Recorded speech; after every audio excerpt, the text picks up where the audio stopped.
Thank you, everyone, for your patience. Just real briefly about my company. This is not a commercial or marketing pitch at all, but just I want to say who I am. So I've been around in databases a long time, best known as kind of helping to build Percona, which is the leading MySQL consultancy and support company. And while I was there, I solved a lot of hard problems and learned a lot of interesting things about performance analysis and how to measure databases and query performance in particular. And then I founded this company, VividCortex, to commercialize the lessons that I had learned, although in a different fashion. Large amounts of open source software, mostly around monitoring, analytics, and measuring. A lot of that is now the Percona monitoring plugins, or Percona toolkit, and various other kinds of things. And some of that even was built for Postgres, although because Percona is such a MySQL-centric company, I think nobody in the Postgres community ever knew or necessarily cared very much about that. So just background for where this talk is going and sort of framing your mental approach to this. There's a whole bunch of different ways to sniff packets off of an interface. In fact, you can actually, you don't need libpcap. libpcap is essentially a set of abstractions and C libraries around different operating systems and different kind of standards. For example, it works on FreeBSD, but it uses different code in FreeBSD than it does in Linux. So there's lots of different ways that you could do that. It could even be done in raw Go.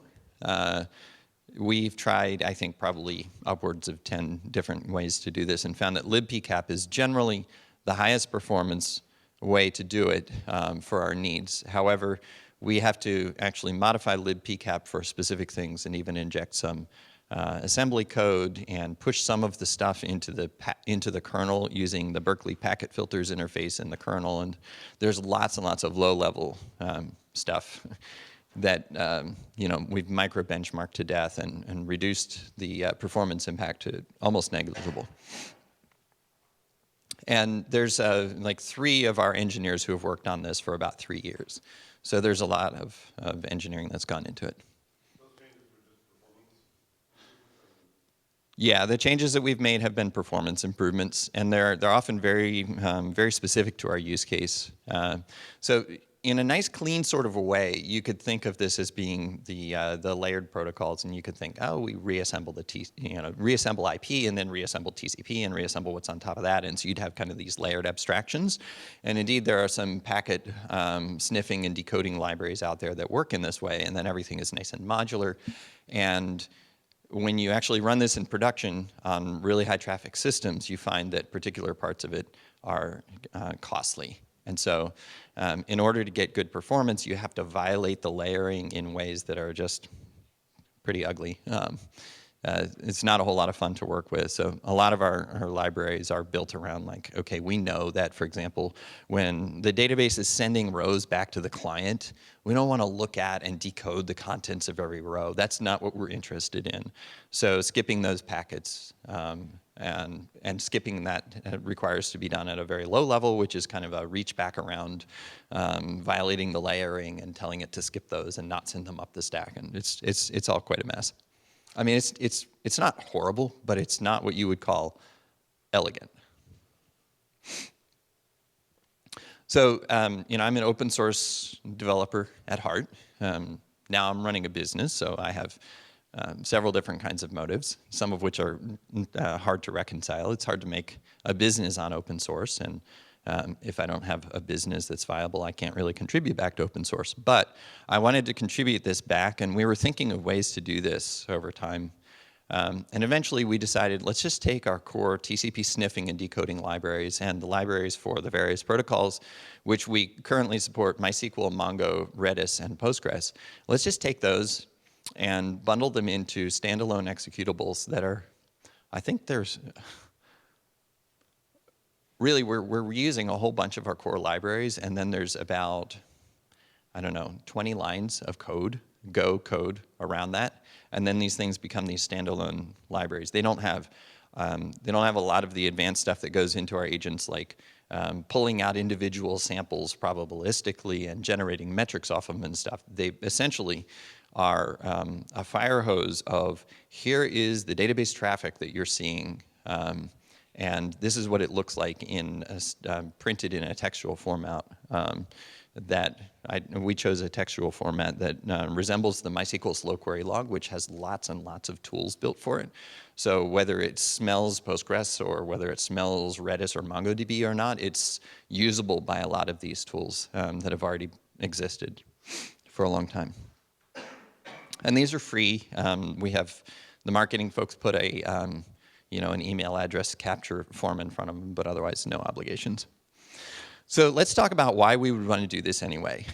So I have this interesting and long history as a performance consultant solving all of the impossible performance problems. And I don't like to brag, but I really did solve in 30 minutes a lot of times, the 6 months performance problem that all of the experts had beaten their heads against. And the reason was very simple, that number one was to measure. And there's a performance method I first learned from Kerry Millsap in his excellent book, Optimizing Oracle Performance. If you haven't read it, really get yourself a copy. It's not about Oracle, it's about a mindset of performance. And Kerry has several other books and white papers and so forth. One of them is something about an axiomatic approach to performance, I think he called it. Really, Kerry is an excellent person. So again, Kerry Millsap. He's really got a very focused and disciplined performance mindset. And I learned from him, and I learned from Peter and Vadim at Percona. We wrote High Performance MySQL together. We were very influenced by him, as well as by the hard problems that we saw in scaling MySQL. So step number one is measure, because you're not going to be able to optimize what you can't measure. And step number two is to have a definition of performance that is amenable to formal analysis. And there's basically two. For purposes of what we're going to be talking about today, performance is defined from the user's point of view as I send a request to the database, and I care very little about anything other than how fast it comes back. I assume that it's going to return correct results. Those are sort of like baseline assumptions, and your database should guarantee those things to you. But then beyond that, I just care about how fast it comes back. I don't care if it runs efficiently on the database. For example, maybe it ran inefficiently but massively parallel, and I got the answer back quickly. Okay, I'm good, I'm satisfied. Someone else's problem to think about whether it consumed a lot of resources on the database. And from that angle, performance is more about the capacity and the throughput of the databases and how much resources, how much work you can do with the amount of resources that you have. That is a performance angle that VividCortex, the product, also concerns itself with. But for today's point of view, we're just going to be thinking about performance as response time. And I'm referencing on this slide the goal-driven performance optimization white paper that I wrote while I was at Percona, and you can just download that from their resources section of their website or something. I forget where it is now, but it's just a PDF. It was specifically designed to fit on one sheet of paper printed on double sides, so it's really compact. And so then after you have measured what you're interested in, which is queries and their response time, then you need to figure out a way to make, and you have a lot of data, typically. Maybe you have thousands of queries per second or tens of thousands of queries per second, and if you're going to analyze over any period of time, you can't actually read that log. So you need to digest it and aggregate it in some kind of a summary format, and I'm sure you're familiar with this through pgFouine, pgBadger, and the like. And basically what you're doing is grouping things together and then sorting them from biggest to littlest, and you're looking for the heavy hitters. You're trying to find the tallest tent pole and work from there first. And I referenced Amdahl's law here. And, there's a few different ways to interpret this.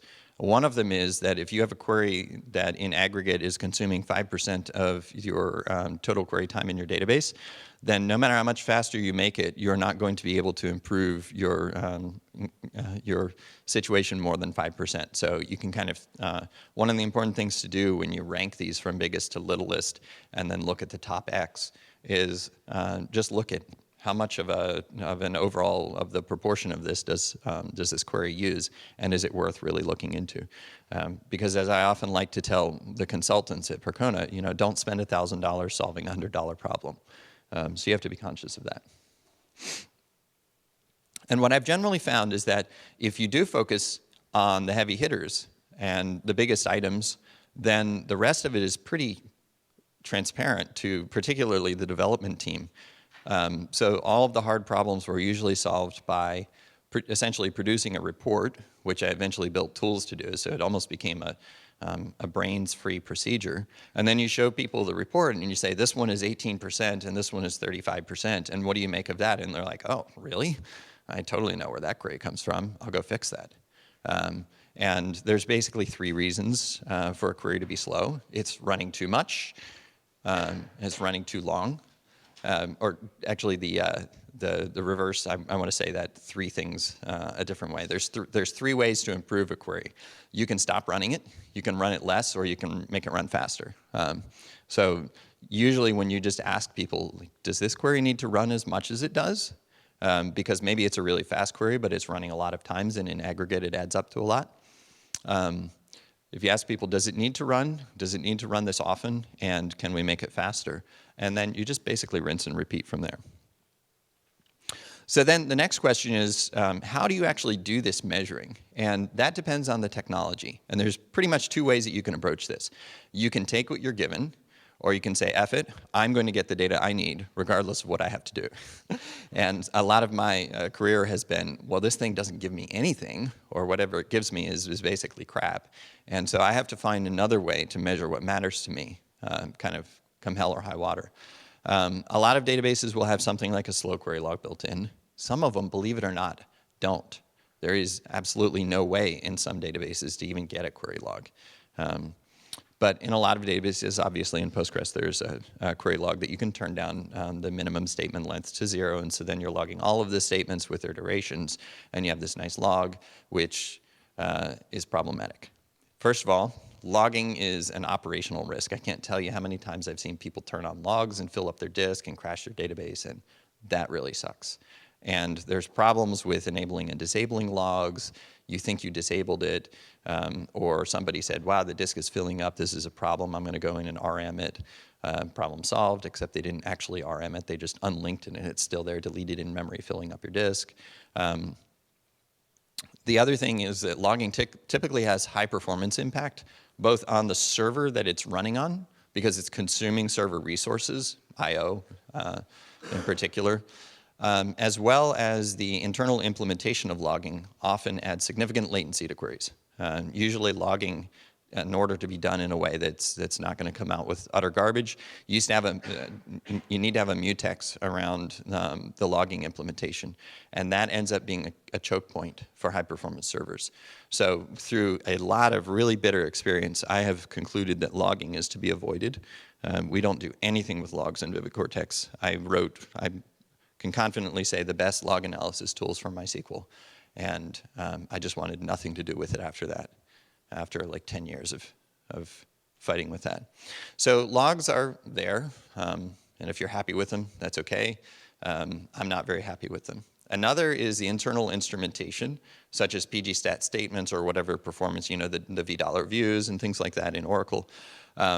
There's performance schema in MySQL, and usually they have some limitations as well. And limitations, for example, in MySQL, one of the limitations in version 5.6 is that prepared statements are invisible. That's fixed in 5.7 in kind of a janky way. I still don't like it. That's not a limitation in pgstat statements, but what are some limitations in pgstat statements are the ways that queries are categorized together. For example, if you have an in statement with several placeholders, like you know, select star from users where ID in $, you've got $4 placeholders, and you've got one with 3, those are considered to be separate statements. If you've got things like a repeating union, which is a pretty common pattern for a lot of frameworks like ORMs and so forth to repeat in particular circumstances, and it composes 3 unions together and then runs again and composes 4 unions together, different statements. And typically, the size of any of these instrumentation tables is limited. So you'll have like 1,000 rows or something like that, and 999 of those will measure individual kinds of queries categorized together, and then row number 1,000 is the catch-all. So you fill up your 999, and then everything else goes into the catch-all. And in so many situations, the catch-all catches the bulk of everything, and you essentially get very little of use in the first 999. So those are some of the kinds of limitations that you can see in built-in performance instrumentation. So again, just depending on how people actually build stuff, if they're not aware going in, hey, I'm going to need to really be able to analyze this with query instrumentation, then they'll build their stuff in a way that makes sense for the rest of their code, but it's a disaster for measuring the code. And then it's impossible to fix later. For example, if you have a lot of different databases, and those databases don't have a common pattern that can be abstracted out, so you'll just end up with too many different categories. And then TCP decoding, which is one of my favorites because it's something that's almost completely in my control. There's some circumstances where it won't measure. For example, where you can't measure stuff through TCP decoding, such as when SSL is enabled. In theory, you might be able to by getting the SSL key and decoding it, but that only works in theory. In practice, you have dropped packets, you have high overhead of decrypting with an SSL key, and so forth and so on. So in practice, SSL is kind of a deal breaker for TCP sniffing. There's a couple of other things that can show up. For example, when you start sniffing, you're jumping right into the middle of existing connections to the database, and you're starting to listen in on conversations that you didn't catch the beginning of. So you don't know what the user was because you didn't see it authenticate.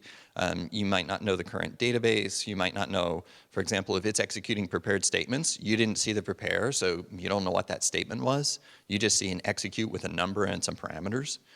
So there's all kinds of things like that. However, in the balance, it works out pretty well, particularly if your sniffing sessions are long-lived, which in VividCortex, our agents are designed to be long-lived, always on.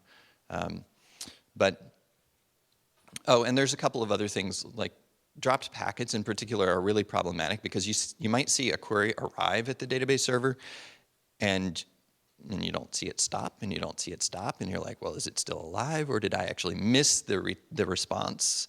Maybe I got busy and dropped packets and didn't see that this query completed. And so there are ways to work around that. For example, in VividCortex, we have several agents that communicate with each other.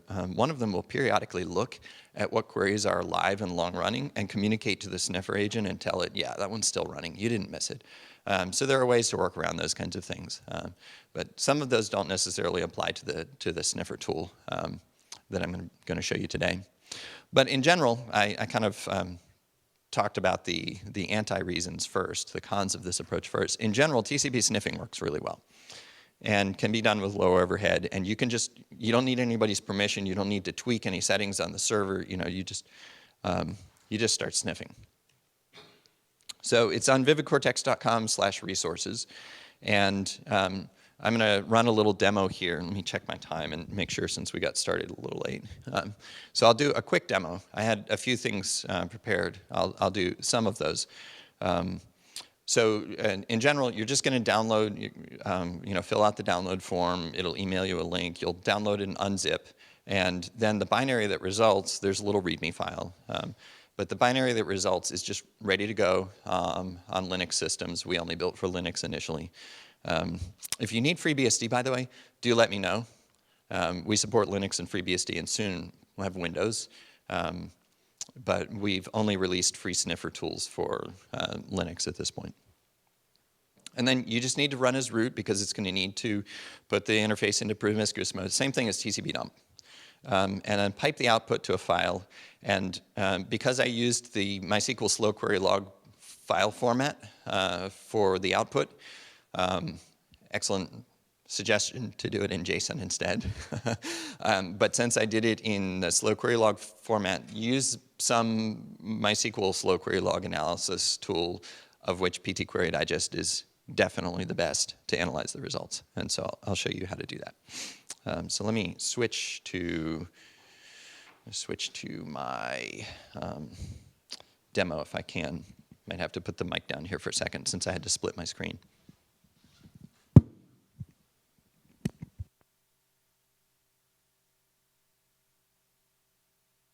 Try and do this with really bad posture. Can you hear me now? So I'm going to have to unswitch my screen, I think, actually. Maybe not. Let's try this. Hey, that works. Sweet. And that's completely unreadable. Whee! Let's make it bigger. Vagrant box. Smile on me, demo gods. So what's in my Vagrant box? I've installed Postgres 9.4.5, whatever. This was an Ubuntu Vagrant box, and I just said, sudo apt-get. And then I loaded up the Dell store. And I made, I downloaded and unzipped the sniffer, you can see that, and I downloaded PT Query Digest. You can get that really easy with wget percona.com/get/pt query, whatever. I'm not going to finish typing that. PT Query Digest. I type badly under pressure. And then I made this little shell script to run some stuff. So let's look at that. First of all, it's going to ask for a number of iterations. So it's going to run through a whole bunch of queries for some number of iterations. And then there's a bunch of functions, each of which does something with the Dell store. Just trying to get some, I tried to imagine that I was building an actual DVD store. What would you want to do? You might want to look at your order history and get the top products and get the most recent products and things like that. And then at the bottom, I have a loop over, didn't mean to do that. I have a loop over the number of iterations that you asked for, and it's just going to fire off these 4 different kinds of queries in parallel, and then wait until they finish and then repeat until done. So, so let's do that. And it prints out the iteration every time. So if we do this, it's actually running all of those queries against the database. So let's switch to a blank tab. No, let's not, that one's small. I made this one big. So sudo vc. This is all you have to do. That's how you run this tool. And it is now bound to the network interface, and it's sniffing for traffic, and it's going to print out everything it finds. So PSQL host 127.0.0.1. So select version.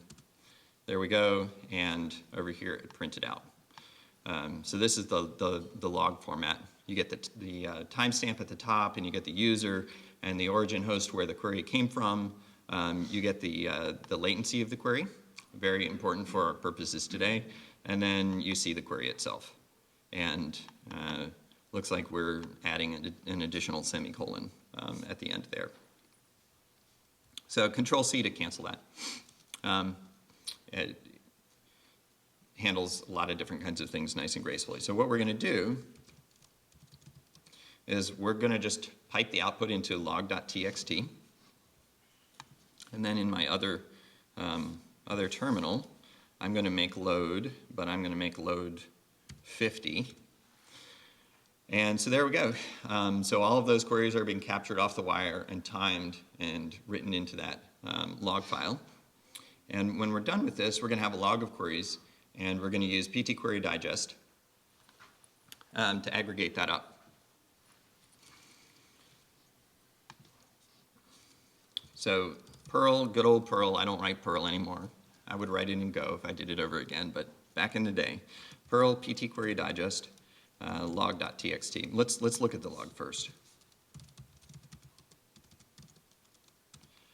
So there it is. So you can see all of the queries and all of their times. For example, this one is 0.15, so it's 150 milliseconds. So if we PT Query Digest this log file and put it into less so we can look at it. Let's make that a little smaller. I hope you can still see okay. PT Query Digest's output starts with a summary. You can read the documentation on this. There's a very extensive documentation. But this is that profile table. It's all designed to be plain text format and easily emailable and everything. It's kind of a ghetto interface, but it's still the Unix, the universal text user interface, right? So PT Query Digest basically starts with a profile table of the most time-consuming queries grouped together as categories. And so you can see that the response time, the total response time of this number 1 query was 6.9 seconds, which is 42% of the total. So that one looks like it's worth optimizing, right? And there were 50 calls, so we captured 50 calls for all of these, so we did not drop anything. Nice reliable network capture when you're in a virtual machine. The response time per call is 0.13 seconds on average. The variance to mean ratio is 0, so essentially this query is not very variable. And here's kind of a super digested version of the query. Select and then the table names after that. And then below this, there's going to be one section per query. I'm going to scroll this right to the top of the screen. So this is the same query that we were just looking at, this number one query. But now it's described in detail. And it's described and output in a MySQL-friendly kind of a format because this PT Query Digest is a MySQL tool. Although it used to have some Postgres stuff that I wrote in it, that later it never gained much adoption, so it was ripped out. So it's very MySQL-centric, but whatever, that's fine.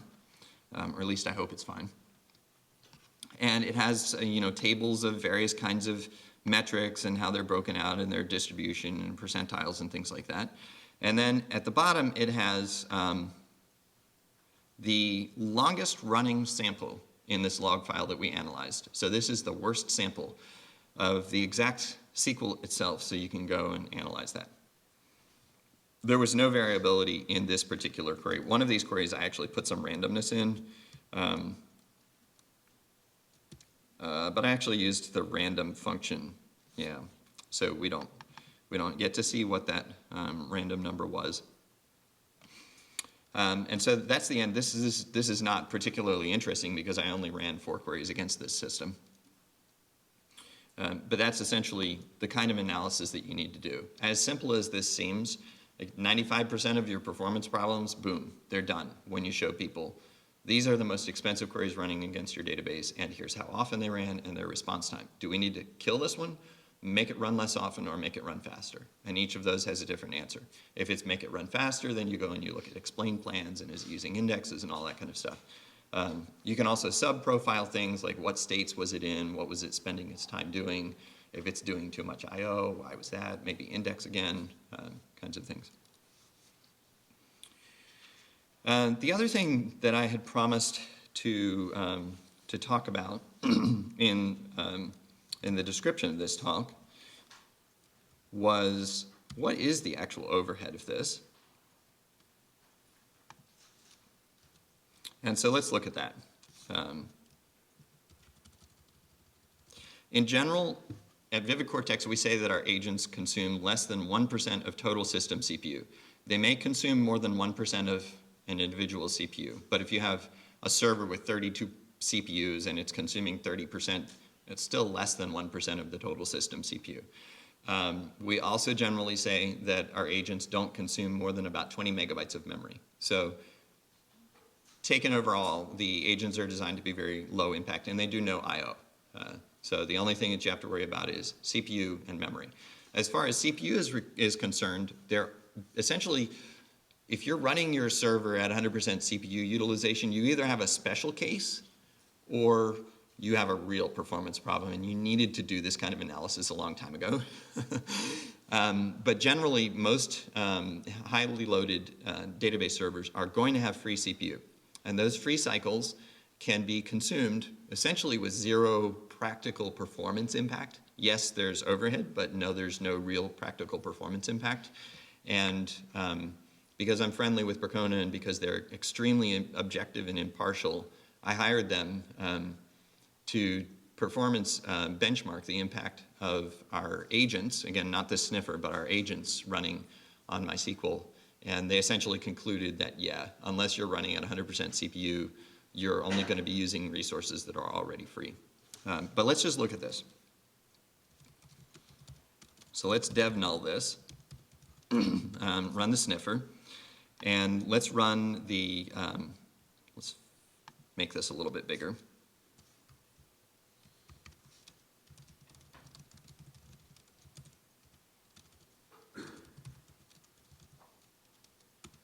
And our, here's the PID that we want to watch. So let's watch that PID in top. And I'm just going to run this load generating thing. This is on my laptop, right? So there's only 2 CPUs.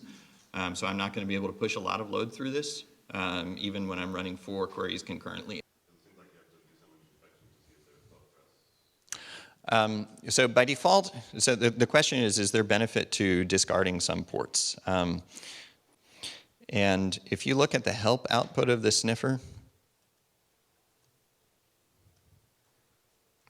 our agents are smarter than this. They will actually discover what Postgres instances are running and what ports they're bound on and so forth. This one just assumes that you're running Postgres bound to your standard port on 0000.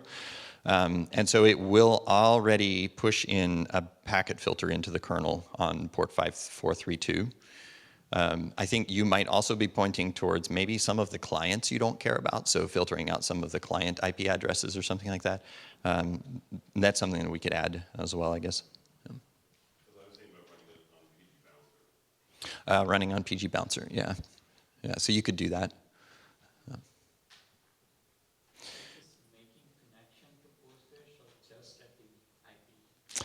The question is it making a connection to Postgres or just at the IP level? It's just at the IP level. So all it's doing is putting the interface into promiscuous mode and getting a copy of the packets. No actual connection to Postgres whatsoever. And you can see there's no like connection, user and password parameters. Yep. Now, how does this work when if you use Amazon RDS? Are we able to put it onto the client side? Question is, can it be run sniffing from the client side instead of the server side on RDS? And no, in theory, yes, but in practice, we haven't actually. So we're currently doing that for some customers where, for example, they have a hosted Redis, and we're sniffing from the client side and then aggregating all of those together from all of their client-side hosts. But it requires some framework to do aggregation of stuff from lots of different hosts. So that's a little bit, you really need some support from something more than the tool to do that. Which kind of brings up a related topic that this is great for doing server at a time analysis, but with a platform like VividCortex, you're actually looking at the aggregate with drill down of lots and lots of servers. So that's really the pain point, or one of the pain points that motivated founding the company and building that technology. If you have SSL turned on for the connections, will this still work, or is there a way that we can make it work? Question is, can this work in SSL? I'm not sure if this is working right now, by the way, either. It doesn't work with SSL. We looked at that 3 or 4 times. In theory, it could be made to work. In practice, the moment you drop a packet, you're going to have a really hard time resyncing. So one of the things that our TCP sniffing libraries do really well is cope with tons of entropy. And we would have to be basically resynchronizing ourselves to the stream so many times that we would lose a lot of data, as well as the additional CPU overhead of decrypting the SSL. Yep. Given that you have trouble sniffing data over SSL, wouldn't it make sense to create an agent, a background node in Postgres, and make that sniff all the traffic? Something to that line. I'm not sure if I quite understand, but I think you're asking about making an agent that's a proxy. Right, something that's sitting inside Postgres as an extension and listening after the entity has been stripped out. Okay, yes, yeah. So it's possible, and I've actually considered of doing this for MySQL as well, because there are, despite maybe some beliefs to the contrary, there are actually APIs that you can program to in MySQL, and one of those is an audit log plugin. And so something similar could be done. I mean, the same interfaces that pgstat statements used, for example, to those extension APIs, we could build, or you could build, an agent to sit inside the server and do that. But we haven't opted to do that yet. Because there's just, when you start looking at that, there's such a large surface area of potential ways to build and deploy it. And we've opted to just focus in on the most important that our customers want. Yep. Does this give you any insight into streaming replication activity, or is it just the client activity? Yeah, nothing with streaming replication activity, just the client-server conversations. I think we're at time now. Oh, we have a couple of minutes.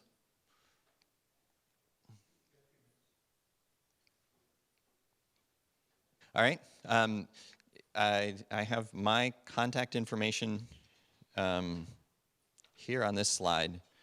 I'd love to hear from you. If you have suggestions for improving it, or if you have problems using it, or whatever, just go ahead and get in touch with me. I may or may not get back to you real quickly, depending on how busy I am, because I'm the CEO. So, but if there's something we can do to help you, we will. All right, thanks.